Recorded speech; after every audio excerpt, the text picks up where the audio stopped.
ായിട്ടുള്ള ദേശീയപാതയുടെ നിർമ്മാണ തകർച്ചയുമായി ബന്ധപ്പെട്ട് വിഷയം വളരെ ഗൗരവതരമായി കമ്മിറ്റി ചർച്ച ചെയ്തു.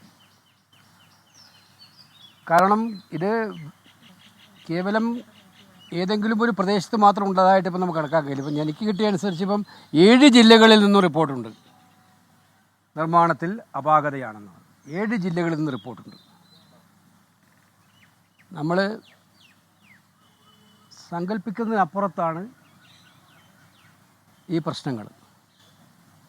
അപ്പോൾ അത് വിശദമായിട്ട് ചർച്ച ചെയ്തു. അപ്പോൾ ദേശീയപാത അതോറിറ്റിയുടെ ഭാഗത്ത് നിന്ന് ട്രാൻസ്പോർട്ട് സെക്രട്ടറി തന്നെ ഇത് ഡിസൈൻ ഫെയിലിയർ ആണ് എന്ന കാര്യം അംഗീകരിച്ചു.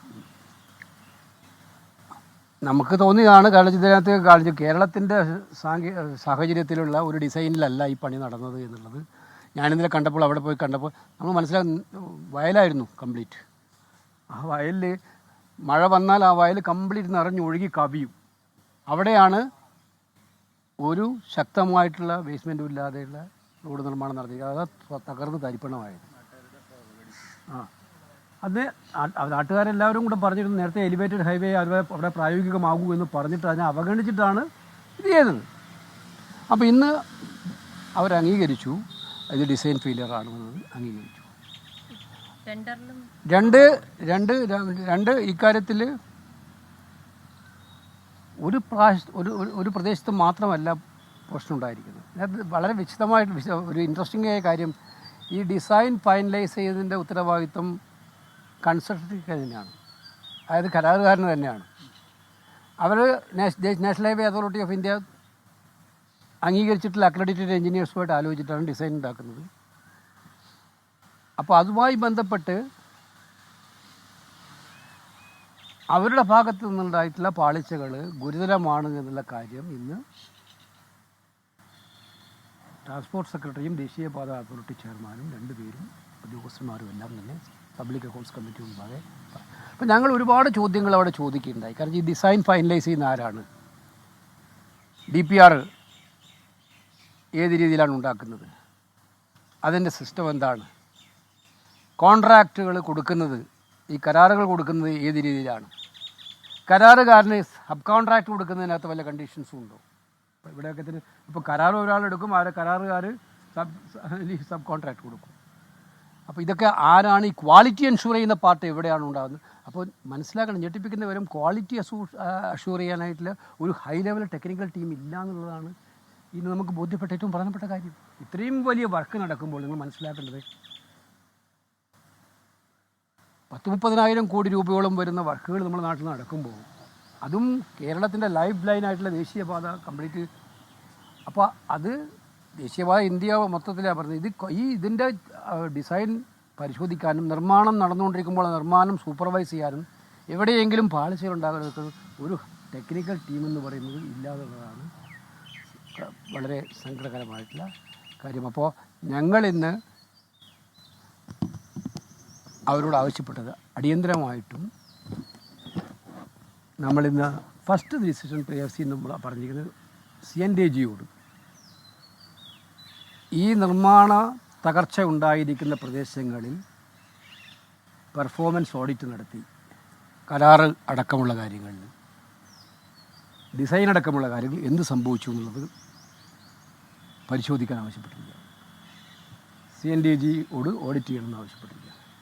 Number 2, national highway of India authority ചെയർമാൻ്റെ നേതൃത്വത്തിൽ ഒരു സംഘം അടിയന്തരമായിട്ടും PSC ആവശ്യപ്പെട്ടതനുസരിച്ച് ശനി, ഞായർ, തിങ്കൾ ദിവസങ്ങളിൽ ചെയർമാനും അംഗങ്ങളും കേരളം സന്ദർശിക്കണം. അവരോട് ഈ അപകടമുണ്ടായ സ്ഥലങ്ങൾ മാത്രം സന്ദർശിക്കാനല്ല പറഞ്ഞിരിക്കുന്നത്. ഇതേ അപകടങ്ങൾ വരാനിരിക്കുന്ന പല സ്ഥലങ്ങളിലുമുണ്ട്. ഇപ്പോൾ ഉദാഹരണത്തിന് എൻ്റെ മണ്ഡലത്തിലെ കായംകുളത്ത് ഇതുപോലുള്ള ആശങ്കകൾ പറഞ്ഞുകൊണ്ടിരിക്കുകയാണ്. അവർ പുതിയ ഉണ്ടാക്കുന്ന ഇതിനകത്ത് മണ്ണ് വാരുന്നതിനകത്തും അവിടെയും ഇതുപോലെ മഴവെള്ളം ശക്തിയായിട്ട് കുത്തിയൊലിച്ച് വരുന്ന സ്ഥലങ്ങളാണ്. അപ്പോൾ ഇതുപോലെ സമാനതകളുള്ള പ്രശ്നങ്ങൾ ഉണ്ടാകാൻ പറ്റുന്ന സ്ഥലങ്ങളും പരിശോധിച്ച് ഇത്തരം കാര്യങ്ങൾ ഇനി ഉണ്ടാകില്ല എന്ന് ഉറപ്പുവരുത്തിയിട്ട് വേണം നിർമ്മാണ ജോലികളുമായിട്ട് മുന്നോട്ട് പോകാൻ എന്നുള്ള കാര്യം ആണ്. അപ്പോൾ ദേശീയപാത അതോറിറ്റി ചെയർമാനും സംഘവും ശനി, ഞായർ, തിങ്കൾ ദിവസങ്ങളിൽ ഉണ്ടാകാൻ PSC പറഞ്ഞിട്ടുണ്ട്. അവിടെ അതുമായി ബന്ധപ്പെട്ട് അവർ പോകുന്നുണ്ട്. ഇത് കൂടാതെ 3 അംഗങ്ങൾ ഉൾപ്പെടുന്ന ഒരു ടെക്നിക്കൽ എക്സ്പേർട്ട് ടീമിനെ ഇതുമായി പരിശോധിക്കാൻ അവർ അന്ന് IIT പാലക്കാട്, CRRI, GSI ഈ 3 ടെക്നിക്കലുകൾ ഉൾപ്പെടുന്നവർ വെച്ചുകൊണ്ട് ഒരു ടെക്നിക്കൽ സംഘം കൂടുതൽ വിദഗ്ധന്മാരെ ഉൾപ്പെടുന്നുകൊണ്ട് എന്താണ് എവിടെയാണ് സംഭവിക്കുന്നത് ബന്ധപ്പെട്ട് പോകാൻ തീരുമാനിച്ചിട്ടുണ്ട്.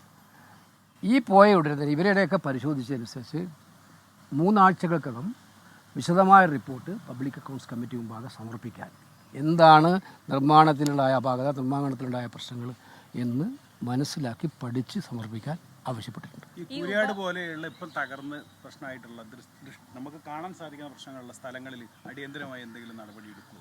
അല്ല, അതാണ് അടിയന്തരമായി നടപടി എടുക്കാനാണ് ഈ ടെക്നിക്കൽ ടീമിനെ അയച്ച് അവരുടെ അഡ്വൈസിനനുസരിച്ച് നടപടി എടുക്കുന്നതാണ് ഇപ്പോൾ അവർ പറഞ്ഞിരിക്കുന്നത്. അതാണ് ലേമൻ്റെ അഡ്വൈസ് അനുസരിച്ചല്ലോ നടത്തേണ്ടത്. മാത്രമല്ല അങ്ങനെ ഒരു പാച്ച് വർക്ക് നടത്തിക്കൊണ്ട് തീരുന്നതല്ലല്ലോ ഈ പ്രശ്നം. തകർന്നെടുത്ത് ഇന്ന് വീണ്ടും തകർന്നു അവിടെ കുര്യാട്. അപ്പോൾ നമ്മൾ മനസ്സിലാക്കേണ്ടത് ഡിസൈനിലുണ്ടായ കുഴപ്പമാണെന്ന് പറഞ്ഞാൽ ആ ഡിസൈനിലുണ്ടായ കുഴപ്പം ആ റോഡ് മൊത്തം കൺസ്ട്രക്ട് ചെയ്ത റോഡിന് മൊത്തം ബാധിക്കുന്നതല്ലേ, അതല്ലേ? അപ്പോൾ അതുകൊണ്ട് വിശദമായ സാങ്കേതിക പരിശോധന നടത്തി കറക്റ്റീവ് മെഷേഴ്സ് എടുക്കാൻ വേണ്ടിയിട്ടുള്ള നിർദ്ദേശം കൊടുത്തു. അതനുസരിച്ച് അവർ റിപ്പോർട്ടുകൾ അവർ 3 ആഴ്ചക്കകം കമ്മിറ്റിക്ക് തരാൻ വേണ്ടി ആവശ്യപ്പെട്ടിട്ടുണ്ട്. അല്ല, അതിനകത്ത് വ്യാപകമായിട്ടുള്ള അഴിമതി ഉണ്ട് എന്നുള്ള ആക്ഷേപമുണ്ട്. ഞാനിപ്പോൾ അഴിമതി ഉണ്ടെന്ന് ഇപ്പോൾ പരസ്യമായിട്ട് രേഖകളുടെ അടിസ്ഥാനത്തിൽ എനിക്ക് പറയാൻ പറ്റുള്ളൂ, PSC ചെയർമാൻ എന്ന നിലയിൽ. അപ്പോൾ അതുകൊണ്ടാണ് CNTG ഓഡിറ്റ് ചെയ്യട്ടെ നിങ്ങൾ പറഞ്ഞത്. CNTG തന്നെ ഓഡിറ്റ് ചെയ്യട്ടെ. അപ്പോൾ അവരുടെ മുമ്പിൽ എല്ലാം വരുമല്ലോ. CNTG ഓഡിറ്റ് അല്ല, നമ്മൾ സാമ്പിൾ സർവേ ആയിട്ട് ഒരു കേരളത്തിലെ ദേശീയപാതയുമായി ബന്ധപ്പെട്ട കാര്യങ്ങൾ ഓഡിറ്റ് ചെയ്യാനാണ് അവരോട് പറഞ്ഞിരിക്കുന്നത്. ട്രാൻസ്പോർട്ട് മന്ത്രാലയം എങ്ങനെയാണ് വിഷയത്തെ അവരെന്താ പറഞ്ഞത്?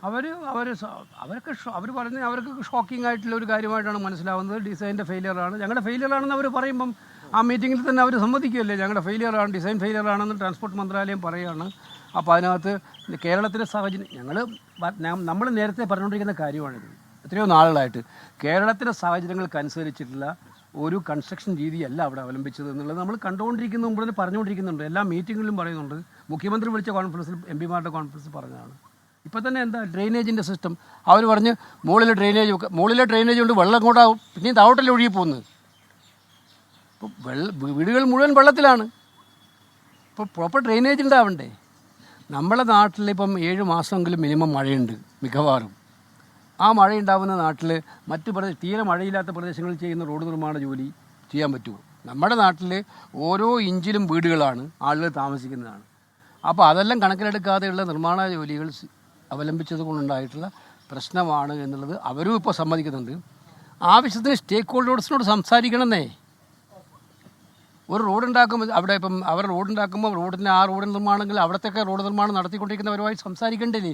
ഇതൊരു മുകളിൽ ഏതൊരു ഏജൻസി വന്നിട്ട് അവരാരോടും ഡിസ്കഷൻ ഇല്ല, ഒരു മാറ്റത്തിനും അവർ തയ്യാറല്ല, അവരങ്ങ് ചെയ്യുകയാണ്. അത് മറ്റു സ്ഥലങ്ങളിൽ ചെയ്യുമ്പോൾ പ്രശ്നം ഉണ്ടാവില്ലോ എന്ന് എനിക്കറിയില്ല. പക്ഷേ കേരളം പോലുള്ള സ്റ്റേറ്റിൽ ഈ ഒരുപാട് സങ്കീർണതകളുടെ സ്ഥലത്ത് അത് പ്രശ്നമാണ്. അതുകൊണ്ട് വളരെ ജാഗ്രതയോടുകൂടി ഞങ്ങൾ പബ്ലിക് അക്കൗണ്ട്സ് കമ്മിറ്റി വരുംകാല പ്രവർത്തനങ്ങൾ നോക്കിക്കാണും. അതിനകത്ത് ഇത് കൃത്യമായി മോണിറ്റർ ചെയ്യണം. അല്ല, PSC ഞങ്ങളിപ്പോൾ ആവശ്യപ്പെട്ട കാര്യം ഇതാണല്ലോ. അവർ ഇക്കാര്യത്തിൽ പബ്ലിക് അക്കൗണ്ട്സ് കമ്മിറ്റിയുടെ ഞങ്ങളുടെ ചർച്ച ഓൺഗോയിങ് പ്രോസസ്സാണ്. ഏത് സമയത്ത് ഞങ്ങൾ ഇതിൻ്റെ ഫോളോ അപ്പ് നടത്തും കൃത്യമായിട്ടും. അവരോട് ആവശ്യപ്പെട്ടിരിക്കുന്നത് അവിടെ ഉണ്ടായത് എന്താണ്, സംഭവിച്ചത് എന്താണ്, അതിൻ്റെ ക്ലിയർ റിപ്പോർട്ട് എന്താണ്, അവർ കറക്റ്റീവ് മെഷർ എടുക്കാൻ പോകുന്നത്, അതിൻ്റെതായ വിശദാംശങ്ങൾ, ഇതുമായി ബന്ധപ്പെട്ട കാര്യങ്ങളിൽ എന്താണ് ഒരു സാങ്കേതിക വിദഗ്ധരുടെ അടക്കമുള്ള അഭിപ്രായങ്ങൾ, ഇതൊക്കെയാണ് ആവശ്യപ്പെട്ടിരിക്കുന്നത്. ഇതോടൊപ്പം നേരത്തെ ഞാൻ സൂചിപ്പിച്ചതുപോലെ ഒരു പെർഫോമൻസ് ഓഡിറ്റ് നടത്താൻ CNTGയോട് പറഞ്ഞു. അവർ റിപ്പോർട്ട് നടത്തി കഴിഞ്ഞാൽ ആ റിപ്പോർട്ടിൽ വരുമല്ലോ മിക്കവാറും എല്ലാ കാര്യങ്ങളും. അല്ല, സ്വാഭാവികമായിട്ട് ഓഡിറ്റ് റിപ്പോർട്ട് എന്ന് പറയുമ്പോൾ അവർക്ക് അവരുടേതായ രീതികളുണ്ട്, ആ രീതി അനുസരിച്ച് പോകും. പക്ഷേ ഇതിനകത്തനുസരിച്ച് നമ്മളെ ഇവരുടെ NHAയുടെ റിപ്പോർട്ടിനകത്ത് 3 ആഴ്ചകൾക്ക് തരാനാണ് നമ്മൾ അവരോട് ആവശ്യപ്പെട്ടിരിക്കുന്നത്. ഈ കൂര്യാട് തകർന്നിട്ടുള്ള ഈ 1 കിലോമീറ്റർ ഭാഗമുണ്ടല്ലോ, അത് പൂർണ്ണമായി നിർമ്മിക്കണം എന്നുള്ള ഒരു കാര്യം തന്നെയാണെന്ന് അല്ല, അത് തീർച്ചയായിട്ടും അങ്ങനെ അല്ലാതെ ഇനി അതിനെക്കുറിച്ച് പറ്റില്ല. ഓരോ ദിവസവും ഓരോ ഭാഗം അടർന്ന് വീഴുമ്പോൾ പിന്നെ ഏത് ഭാഗമാണ് നിങ്ങൾ നിലനിർത്തുക അവിടെ? ഇതിപ്പോൾ ഞാനല്ല അതിനകത്ത് അഭിപ്രായം പറയേണ്ട ഒരാൾ. വിദഗ്ധരായിട്ടുള്ള സംഘങ്ങൾ ഇതുമായി ബന്ധപ്പെട്ട് ഡിസൈനെക്കുറിച്ച് മനസ്സിലാക്കാൻ കഴിയുന്നവർ വന്ന് നമ്മുടെ സ്ഥലത്തിൻ്റെ ഒക്കെ പ്രത്യേകതകൾ മനസ്സിലാക്കി, നമ്മുടെ നാട്ടിലെ കാലാവസ്ഥയുടെ പ്രത്യേകത മനസ്സിലാക്കിയിട്ടുള്ള കൃത്യമായിട്ടുള്ള കറക്റ്റീവ് മെഷേഴ്സാണ് നമുക്ക് അവിടെ ആവശ്യമായിട്ടുള്ളത്.